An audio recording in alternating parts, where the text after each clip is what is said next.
apit na ang Pasko. Adunay related story sa atong ebanghelyo karon, kabahin aning generosity. Usa ka gayon ni ana napatoy tag 50 centavos sa una, if you remember. Nisimba ang amahan o gayang anak nga lalaki, bata nga anak nga lalaki. Unya gitagaan og instruction ang bata sa iyang amahan, panahon sa halad, ihulog biya ning duha ka 50 ha, na imuagi din magdalag sibot, ihulog ang duha ka 50, niando ang bata. Sa diha nga halad na, miagi na tong kolektor, nakita sa amahan nga usara ka 50 centavos ang gihulog sa bata. So wala ra pud dahil mo comment ang amahan, pagkuman sa misa, iyagong gipangutana ang bata. Di ba giingnan man tikaw do nga ihulog ang duha ka 50 centavos? Nganong usara man imong gihulog? Insang nili magkukuskilid pa na manggoy print out dito, nag-ingon nga God loves a cheerful giver. Yung mas malipay man ko pa kung usara ka 50 akong ihulog, ako ang 50. So usara akong ihulog. So gipasabot ra pud siya sa iyang papa, dong, you must be cheerful to give both 50 centavo coins. Kinahanglang malipayon ka nga muhatag kay para man na sa Ginoo. No? Nayuban mag-ingon nga para nas pare. Well, makatilaw po niya na kay gakaon biya pud bis parokya. Apan para gyud na sa Ginoo. Suporta nato na para sa ato ang simbahan, no? So I would like to take this opportunity para nga mapasabot na pod pag-usab kung unsa kabililhon ng suporta nga atong gihatag sa simbahan.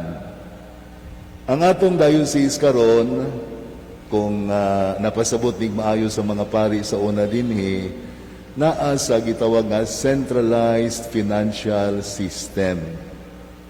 Centralized financial system. Dako kayo ni og tabang aron nga mapaingon gyud sa maayong paggamit ang resources sa atong simbahan. Ilabi na ang financial resources. So tingali napasabot na ninyo in the past nga tanang income, tanan gayud nga income kada bulan sa kada parokya minus all expenses, kuryente, tubig, mga sweldo, mga repairs, ug uban pa, 90% sa net ato nang i-remit dito sa diocese. I'll explain why. Kunya, 10% mahulog sa gitawag na contingency fund. Ngano man nga gasuporta man ta sa Tibok Diocese, kay naabayay mga parokya nga maglisod jud kaayo ba? Maglisod og sweldo sa ilang mga personnel, maglisod og bayad sa ilang kuryente, tubig, o grabe kayong budgets pagkaon. Wala noon maniwang na mga pari, apan daghang biya mangaon sa kumbento, pero limited jud kayo ang budget. So, through our help, unsa may kibasabot nako sa everybody's help. Kay gagmay parokya mo remit man pog 90% sa ilahang net income. Apan siyempre, dako og tabang ang mga dagkong parokya sama sa Tanhay, Bais, Bayawan, Siaton, ug uban pa. Namang gani gagmayng parokya apan okay pod og income. Dako nagtabang sa kinatibuk-an, mo na gitawag nga centralized financial system. Og dako nagtabang kay say for example, ang pari sa una kung ma-ospital, kinamo gipanahon nga mayayay ng pari. Unya dili ba barato ng ma-ospital ron? Dili ba barato na magsakit karon? No? So sa una, ang pari magproblema jud kaayog asa siya mangitag kwarta para sa hospitalization. Pero tungod sa centralized financial system, ang diocese na ang magbayad sa iyahang mga Balarias Hospital. Ilabi na karon panahon ng mga igsuon nga sa atong diocese, daghan kay mga pari nga above 70. O bisan ganik above 60, daghan ang prone to different illnesses. Unya kung mag-clergy meeting pud mi, sa una mukuot mami para registration para sa pagkaon namo. Karon diocese na ang mo shoulder sa among pagkaon. Unya ang mga tambal sa mga maintenance, kami mo palit apan na refund nga 25%. Og wala biyay parokya nga gilibre og kuryentes no Reco. Nakadungog na mo nga na parokya nga wala pa virus no Reco. Bayad tanan, oy. Kay malugi po ni taon no Reco, di ta mo bayad. Na amoy nadunggan nga na ay parokya nga exempted sa tubig. Gawas kung na sila ilang kaugalingon nga water system. Na sila ay deep well, na sila ay pump. Otherwise, kung magkuha kag tubig gikan sa syudad o sa lungsod, mubayad jud ka. Unya, na ay parokya nga ang tanan nila nga mga trabahante, gratis et amore, puro voluntary, walay bayad. Nabiya po na sila mga needs, na mga pamilya. So at least wato po kag minimum. Except ato mga volunteer workers, nga mudawat na po sila gagmay, kay ganahan na po sila mutabang sa simbahan. In other words, dili kaayo kwarta ang ilang gitabang kung dili ilang serbisyo. And that's what most people also are doing, no? Kanang mga trabaho sa pagka-lektor, trabaho sa pagka-lay minister, wala man yung mga sweldo kay volunteer man na, part man na of the church mission. Ato mga collectors, uguman pa nga mga mandated organizations, associations, and movements nga naghatag silang free services. O gani, ato pong ipangayo nga kung doon naman gani tayo mga proyekto sa simbahan, baratuon ra po baligya sa mga suppliers. Munang i-canvas yung maayo. Kay, that's the way we can support the church because we are a church on a mission. Muna nga whatever we can do to help atong ihatag, atong buhaton. Now, kung unsay atong gihatag, ato na nang gihatag. Kung gibinuangan ang atong gihatag, tulubago na sa gabinuang. Basta when you give it to God, give it to God. Well, okay na po ng transparency. And I believe din sa Danhay, very transparent ta, kay sige biyang na-report.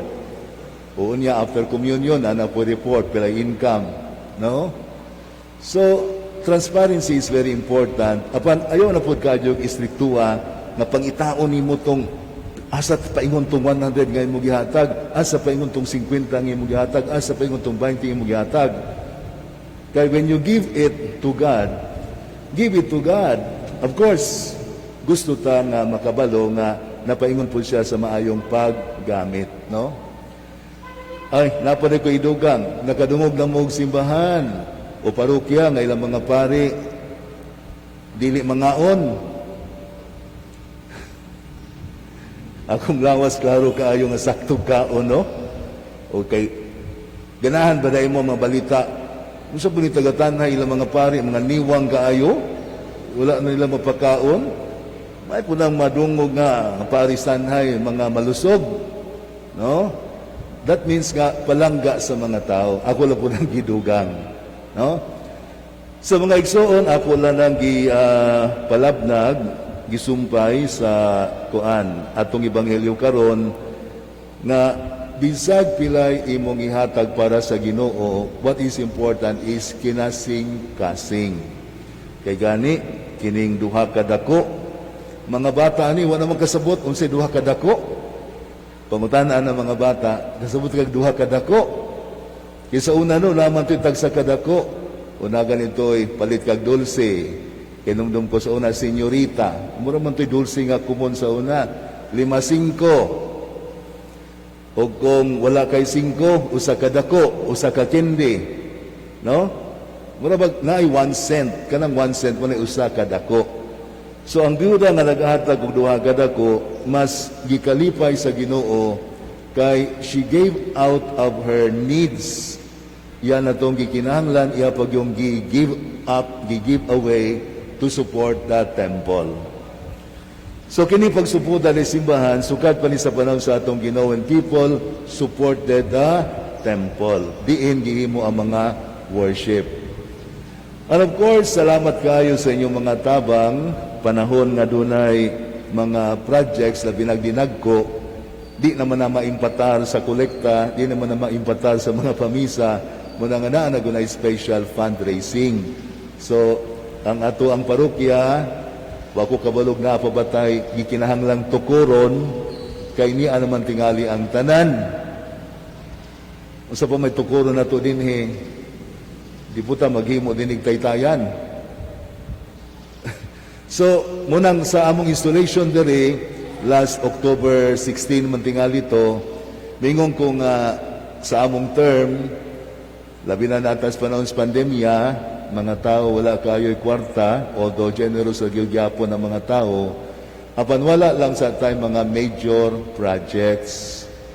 Kana mga ginagmay lang, mga repair, kung sa gikinahanglan. Although, naguna-una unta ko atong electric fan dako kaayo, pero sa among meeting, niingon man ko nung ang atong simbahan, ang design niya, di ko nung musalir adto, pero I will see. So, tanawa, baling yung pamaypay. Kay ang atong simbahan, lami kaayo, pero init. Pero kung doon na kay duwa ka, dagko kay electric fans katong atong Makitas Cathedral, sa Sibulan, sa Perpetual Help, makita po niya muna sa mga gym, sa mga municipalities and cities, dako jud kay tabang. Bugnaw jud ang simbahan. So, we're thinking about that in the future. Ug gaplano po tang mo palit og dako jud nga generator, nga kanang usara ka generator nga tibuok compound na cover na niya. Kanang dako KVA. Kay kana nga generator mga gagmay man, unya di man na mula hutag na ay whole day brown out. So lamig itong dako gyud kay muna atong gingon tanhay good ne. Tanhay good ne. So makaya na kung amot-amutan. So bisay ningon ko nga walay major projects, di naman ta maghimog laing museum, mo man ay dako kay proyekto nga nagbalig yung ligwat-ligwat nato nag mahuman yun na. Pero generator, giant generator o kanang electric fans, I would like to look at them as minor projects compared to the projects in the past. So hopefully, naaral ng atong generosity kay para mapuna sa simbahan. And that's for the people, kita po maka-enjoy po niya ana. Nga maabot ng panahon nga wala ko'y makitang na maypay. Naminaw na laspari og tarong kay hayahay ang huyuhoy sa hangin sulod sa simbahan. Well, mga kuan lamang na damgo, pero giingon man nga mintras buhi pa ta, pwede tang magdamgo, ang damgo wala may bayad. So, hopefully, na atay pangbayad para matuman ang maong damgo. May God bless us and have mercy on us always, all the time. Nagatukan